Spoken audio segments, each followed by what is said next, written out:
महिला आरक्षण के लिए कौन लड़ेगा? महिला आरक्षण बिल पास करना होगा, वरना तुमको जाना होगा। भारत देश में महिला हर क्षेत्र में पुरुषों से मुकाबले ज़्यादा हर क्षेत्र में कंधे से कंधा मिलाकर काम कर रही है। आज महिलाओं को संसद में अपनी 50% हिस्सेदारी की मांग को लेकर जंतर मंतर पर बैठना पड़ रहा है। हमारे साथ कुछ महिलाएं हैं। मैडम क्या नाम है आपका? निशा सिद्धू जी, कौन से ऑर्गेनाइजेशन से आप? मैं भारतीय महिला फेडरेशन से हूँ और राजस्थान से आती हूँ, नेशनल सेक्रेटरी हूँ। जी, आप जो डिमांड लेकर बैठे हैं बताएंगे क्या है पूरा विस्तार से? ये संघर्ष पिछले 30 साल से जारी है, कोई नई मांग नहीं है। पहले हम लोग थोड़ा लिबरल थे कि चलो 33 दे दो अगर आप 50 नहीं दे सकते, लेकिन सरकार हर बार कोई भी सरकार आती है वो अपने घोषणा पत्र में इस मांग को शामिल करते हैं कि हम महिलाओं को पार्लियामेंट और विधानसभा में महिला आरक्षण देंगे, लेकिन जैसे गद्दीनशीन होते हैं वो वादा भूल जाते हैं। इसके लिए ये कोई पहला संघर्ष नहीं है। इससे पूर्व भी 21 दिन का धरना इसी जगह पे लगा था। 17 दिन का धरना देश भर की महिलाओं ने लगाया था। 24 घंटे का रात दिन का धरना चला है। महिला कारवां ट्रेन के साथ साथ पूरे देश के अंदर घूमा है। हर स्टेशन पे लोग हस्ताक्षर कैंपेन किए हैं। इसके अलावा देश के प्रधानमंत्री अटल बिहारी वाजपेयी थे, उस वक्त भी हमारे संगठन ने पूरे देश से उनको चिट्ठी पत्री की थी। उसका जो जवाब हमारे पास आया था कि हम पूर्ण सहमति का प्रयास कर रहे हैं, तब पार्लियामेंट के अंदर इस बिल को पास करेंगे। तब हमारा ये कहना था कि जब जनता के विरोध में जो विधेयक थे वो बिना सहमति के भी आप पास कर देते हो, जब महिला आरक्षण बिल की बात आती है तब आप पूर्ण सहमति की बात करते हो। तो इस तरह की टिंगलबाजी बिल्कुल भी ठीक नहीं है। तो ये समय समय पे हम लोगों ने चेताया है सरकारों को। फिर सबसे खास बात ये भी है कि हमारे संगठन की राष्ट्रीय उपाध्यक्ष गीता मुखर्जी, जो यूनाइटेड फ्रंट गवर्नमेंट में 6ठी बार मेंबर पार्लियामेंट जीत के आई थी और वो इस विधेयक की स्टीयरिंग कमेटी की चेयरपर्सन थी, जब वो पार्लियामेंट में इस बिल को पेश कर रही थी उसी वक्त कुछ विरोधी दलों ने उस विधेयक को फाड़ा था।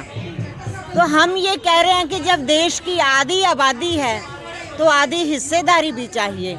जहाँ नीतियाँ और पॉलिसी बनती हैं महिलाओं से जुड़ी हुई बनती हैं, अगर महिलाओं का पक्ष रखने वाले लोग बहुसंख्या में या मेजोरिटी में नहीं है तो उनकी बात कैसे सुनी जाएगी? अभी जो महिलाएं हैं, देश की राष्ट्रपति अभी नई दूसरी राष्ट्रपति बनी है महिला, और जो संसद में हैं जो महिलाएं हैं, तो क्या वो महिलाओं की बात नहीं कर रही हैं? देखिए, दलगत राजनीति से ऊपर ऊंचा उठना होगा। अभी ताज़ा उदाहरण देखा है ना हमने, स्मृति ईरानी जी एक मिनिस्टर भी और कैसे एक दूसरी महिला सोनिया गांधी जो एक बड़े दल की चेयरपर्सन है उसके लिए कैसे किस भाषा का इस्तेमाल कर सकती थी। अगर हम दलगत राजनीति में उतरते हैं और थोड़ी संख्या में होते हैं तो उसका परिणाम यही देखने को मिलेगा कि जो उनके पॉलिटिकल पार्टीज़ की समझ है वो ही वहाँ पे परिलक्षित होगी। यदि आप मेजॉरिटी में होंगे, क्योंकि इसकी लड़ाई के लिए मुझे ध्यान है कि जब ये बिल के ऊपर सबसे पहले चर्चा शुरू हुई थी, हर एक राजनीतिक दल की महिला सांसद उसके साथ थी। उसमें सुषमा स्वराज बीजेपी की होते हुए भी साथ थी। तब मैं कह रही हूँ ना कि अटल बिहारी वाजपेयी की गवर्नमेंट थी, तभी सुषमा स्वराज और उनके जैसी महिला नेत्रियाँ, सुमित्रा महाजन जैसी सब साथ खड़ी थी। तो वो दलगत राजनीति से ऊपर उठ के बात करोगे तो निश्चित तौर पे उसका परिणाम आपको मिलेगा, अदरवाइज आप उसमें उलझ के रह जाएंगे। फिर लोकल बॉडीज़ के अंदर, स्थानीय निकायों में, चाहे वो म्यूनिसिपल कॉरपोरेशन हो चाहे ग्राम पंचायत हो, जब उसमें आप 50% दे सकते हैं तो इसमें कहाँ दिक्कत है? क्यों पुरुषों को लगता है कि उनकी सीट खिसक जाएगी? शायद उनके अंदर डर है, भय है कि हम कैसे पार्लियामेंट के अंदर आएंगे। तो भाई जब आप आ रहे हो तो महिलाएं क्यों नहीं आ सकती, आधी आबादी क्यों नहीं आ सकती है? तो कभी कभी इसको लटकाया जाता है कि आरक्षण के भीतर आरक्षण करो, माने जब महिलाओं को आरक्षण की बात करें उसमें SC ST OBC का अलग से साथ में करो, तो मुझे लगता है कि ये ठीक बात नहीं है। एक बार महिलाओं को आने दीजिए, आएंगी तो आपके दलों से ना, तो आप अपने दल से SC ST OBC को दे दीजिए, कौन मना करता है। लेकिन पार्लियामेंट के अंदर बाइफरकेट करने की ज़रूरत नहीं है। दूसरा सवाल आपका द्रौपदी मुर्मू जी को लेके है, जो देश की प्रथम नागरिक हैं।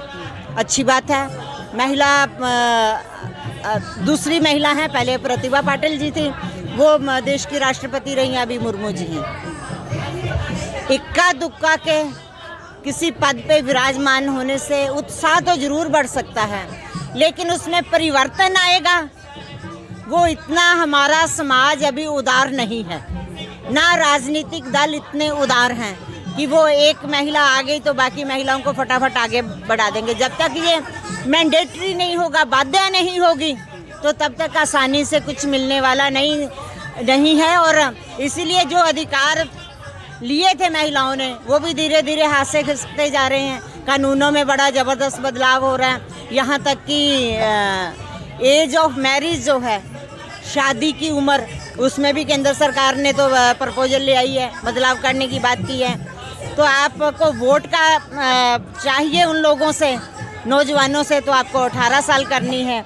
और जब शादी की उम्र की बात करो, वो अपनी चॉइस से, अपनी पसंद से शादी नहीं कर सकें, जीवन साथी नहीं चुन सके, अपने फैसले ना ले सकें, तब आप उम्र बढ़ा के 25 साल करने जा रहे हो। तो ये दो तरह की नीतियाँ जो हैं, आप मैटरनिटी को ले लीजिए, जननी सुरक्षा योजना को ले लीजिए, या और जो बेनिफिट्स मिलते थे उनको एक एक करके उसमें कट करते जा रहे हो। मैं खेती किसानी की बात करती हूँ भाई, खेती किसानी में तो आधी आबादी भी बराबर में लगती है, काम करती है, तो आप कैसे उसका पेस्टिसाइड का, फसल का, बीज का उसमें सारी सब्सिडी ख़त्म कर देते हो।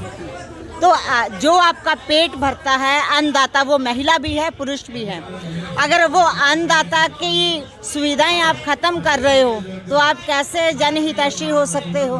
तो महिला आरक्षण हर उस बात से जुड़ा हुआ है, हर उस सवाल से जुड़ा हुआ है, वो चाहे हमारे सुबह से उठ के चाय के प्याले की बात हो या रात को सबसे बाद में सोने की बात हो, तो वो महिला सबसे ज़्यादा भुगतती है। 9 महीने कोख में वो रखती है और एक एक तकलीफ़ का उसको पता है। तो जहाँ नीतियाँ बनती हैं महिलाओं के लिए, अगर वहाँ बड़ी आबादी में महिलाएं नहीं हैं, तो मैं समझती हूँ कि ये जो थोड़े थोड़े से चुग्गे डालते हैं लोगों को, उस चुग्गों से बात नहीं बनेगी। महिला आरक्षण 50% हमारा हक है, सो हम उसके लिए संघर्ष जारी रखे हुए हैं। हमारे साथ और भी लोग हैं, उनसे ही बात करेंगे कि उनका क्या कहना है इस मामले में। मैडम पहले तो नाम बताइए। हमारा नाम कांति मिश्रा है, हम उत्तर प्रदेश से हैं। क्या कहना चाहेंगे मैम आप? हमारा यही कहना है कि हम लोग 30 सालों से इस लड़ाई को लड़ रहे हैं, महिला आरक्षण बिल पास करने के लिए। हमारी लीडर्स जो इसमें लगी रही बराबर, और अब उसके बाद हम लोग लगे हुए हैं। जैसा कि अभी निशा जी ने बताया कि यहाँ पे तीसरा धरना है। अभी 2 बार पहले भी हम लोग बैठ चुके हैं धरने पे,